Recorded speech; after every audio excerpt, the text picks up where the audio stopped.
Custo de vida, emprego e desemprego, cesta básica, tarifas públicas, salário mínimo. Agora, na Brasil Atual, a análise do DIEESE. E nós vamos fazer contato agora com o economista do DIEESE, Leandro Ori. Bom dia, Leandro. Bom dia, tudo bem para todo mundo que está ouvindo e assistindo também.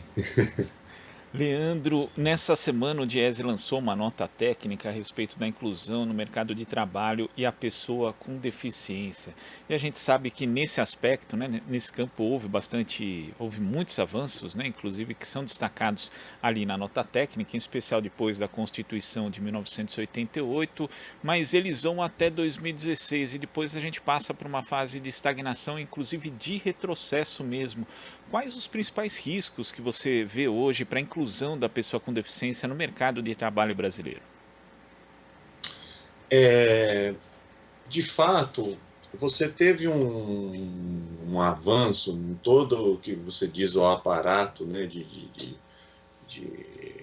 inclusão dessas pessoas, dos trabalhadores e trabalhadoras com deficiência no mercado de trabalho, desde a Constituição de 88.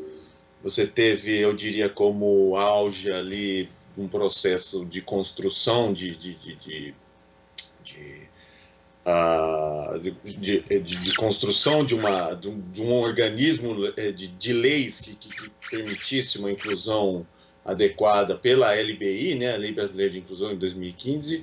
Só que você, depois disso, né, você começou a ter, ao invés de ser essa lei, ao invés de ser um ponto para consolidar esse conjunto de direitos adequados para você conseguir avançar ainda mais, você estagnou no sentido de que você não conseguiu avançar mais num conjunto de novas de possibilidades, novas possibilidades relacionadas à inclusão dos trabalhadores e trabalhadoras com deficiência, e recentemente agora você tem até começado começou a ter questionamentos desse conjunto de regras. Eu diria que, por exemplo, no mercado de trabalho, um dos que se destacam mais é a recente discussão que foi colocada pelo presidente a respeito da lei de cotas, né, que foi uma conquista muito importante para o movimento de trabalhadores e trabalhadoras com deficiência, né? Que isso está na base do processo de inclusão no mercado de trabalho, né? E um retrocesso desse tipo dessa lei seria certamente desastroso, não só para as pessoas envolvidas, mas para toda a construção que vem sendo feita desde então, né? Quer dizer, a gente já tinha, então, problemas, na verdade, na aplicação das regras normativas referentes à inclusão da pessoa com deficiência no mercado de trabalho. Agora a gente tem essa ameaça também de retrocesso no campo legislativo mesmo, Leandro. Isso. Para vocês terem uma ideia, né, a gente tentou fazer um levantamento nessa nota técnica de qual que seria o número vamos dizer assim, o número de possíveis vagas que seriam destinadas aos trabalhadores com deficiência com base na lei de cotas, né? A gente chegou para um número próximo de 1 milhão, né, de vagas, de possíveis vagas que poderiam ser geradas pela lei de cotas para os trabalhadores e trabalhadoras com deficiência. E a gente analisando as informações que estão disponíveis para a gente na RAIS do Ministério da Economia, né, que é a Relação Anual de Informações Sociais, que é basicamente o registro dos vínculos formais, né, ou de carteira de trabalho, né, que esse seria o tipo de vínculo que teria, de fato, ali você marcar, a empresa registrar que está contratando trabalhador e trabalhadora com deficiência, né? Você tem apenas 370 mil pessoas que estariam atuando nessas empresas que seriam suscetíveis a cotas, ou seja, e a gente tinha um total de um universo em 2018 de menos de 500 mil trabalhadores e trabalhadoras com deficiência. Então, se eu pegar esses 500 mil e deles tirar aqueles que estão em micro e pequenas empresas, que não até 100 funcionários, ou funcionários que não necessariamente precisariam ter cotas, a gente está falando do universo de 370 mil que estão atuando em empresas com mais de 100 trabalhadores e trabalhadoras, né? Então, são 370 mil que estavam, de fato, atuando em empresas que teriam que cumprir cota, e, por outro lado, você tem um número de quase 1 milhão, ou seja, você tem uma diferença aí de quase 600 mil, 589 mil postos de trabalho que estão vagos, teoricamente, pela lei de cotas, né? Então, mesmo com a aplicação, mesmo com a criação, com a consolidação, porque a lei de cotas não é uma lei que ela vem já sendo discutida e consolidada desde o começo dos anos 2000, mas mesmo assim, você ainda não tem o próprio cumprimento dela, você não consegue cumprir ela. Então, tem muita empresa que, de fato, as que têm 100 funcionários ou mais, que teriam que ter cotas para trabalhadores e trabalhadoras com deficiência, né, que está na base ali do processo de inclusão no mercado de trabalho, elas nem cumprem essas cotas. Então, na verdade, você tem menos da metade das cotas, teoricamente, das cotas para trabalhadores e trabalhadoras com deficiência ocupadas, né? Então, você está num cenário que você está tendo ameaça a uma lei que já não vinha sendo cumprida com rigor, vamos dizer assim.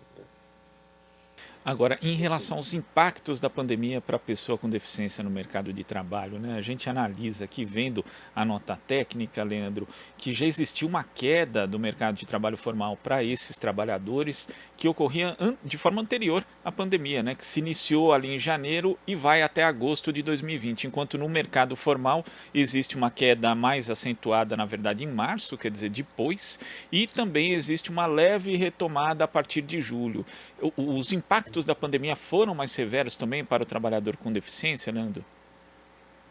Eu não tenho dúvida, porque, na verdade, esse período Aqui a gente trabalhando, obviamente, e isso é outra coisa que precisa ser dita, se você me permite, há um problema, mesmo para um contingente tão importante, em termos tanto populacionais como de trabalhadores e trabalhadoras, o contexto de informações sobre trabalhador e trabalhadora com deficiência é um contexto de ausência de informações mais amplas. Por exemplo, não existe informação sobre trabalhador e trabalhadora com deficiência, ou mesmo a pergunta sobre deficiência na PNAD, por exemplo, contínua, que é a Pesquisa Nacional de Amostra de Domicílio, que é a referência que a gente utiliza como taxa de desocupação no Brasil, né? Então, eu só estou trabalhando com o mercado formal, né? E a gente fala na nota técnica que o mercado formal é um pedaço pequeno do mercado de trabalho total para o trabalhador e trabalhador com deficiência. Então, a gente está mexendo com uma parte só desse mercado. E essa parte, né, que é a parte formal, né, que é a parte que está vinculada ao contrato com carteira de trabalho assinada, ela teve um comportamento na pandemia muito ruim. Para vocês terem uma ideia, de janeiro a agosto de 2020, pelos dados do CAGED, né, que é o que vê a contratação e a demissão nos contratos formais de mercado de trabalho com carteira assinada, teve um total de quase 850 mil postos de trabalho fechados. Ou seja, diminuiu o número de vínculos formais de janeiro a agosto no Brasil em quase 850 mil. 171 mil foram para trabalhadores e trabalhadoras com deficiência. Agora, estamos falando aí de 20% quase, né?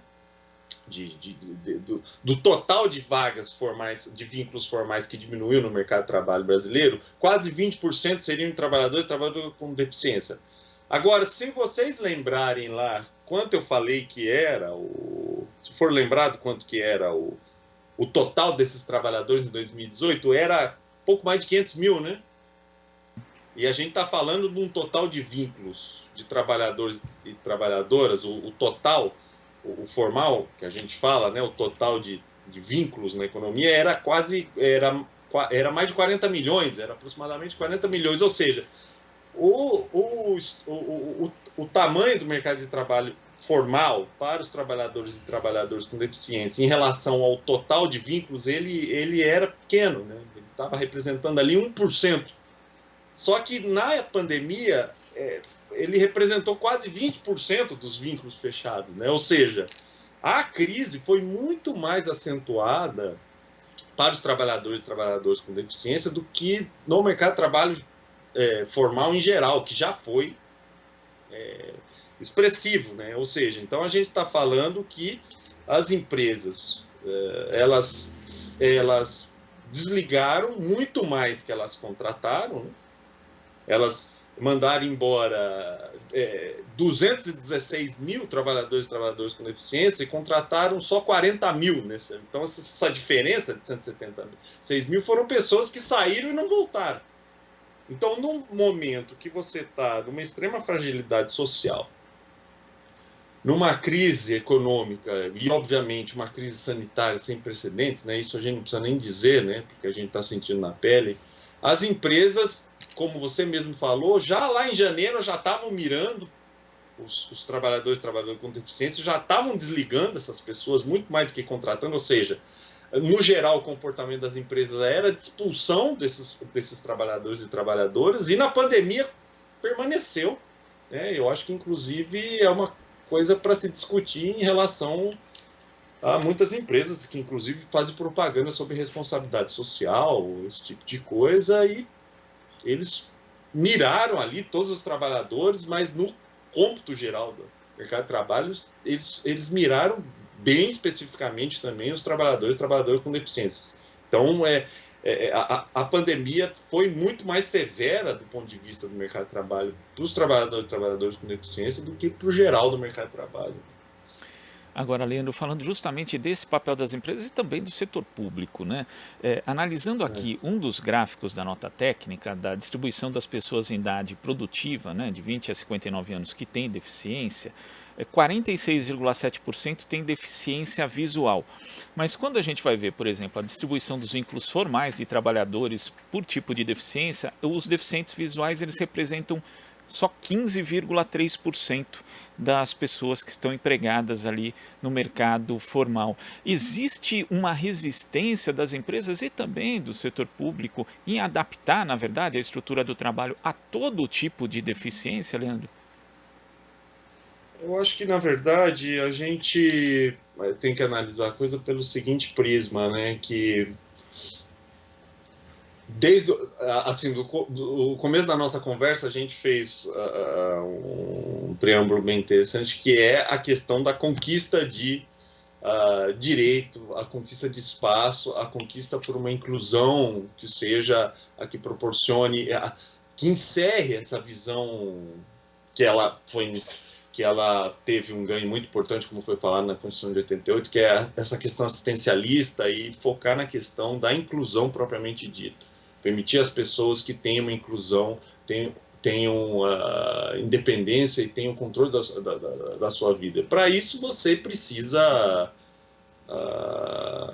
fazer com que isso, você criar os meios para que isso seja possível. Você tem um conjunto de leis que faz isso, mas na prática a gente sabe que é muito difícil, e não é só no mercado de trabalho, a gente diria na vida, né? As pessoas com deficiência, a gente vê que é um contingente muito expressivo do mercado de trabalho, né? E a gente vê até coisas simples, né?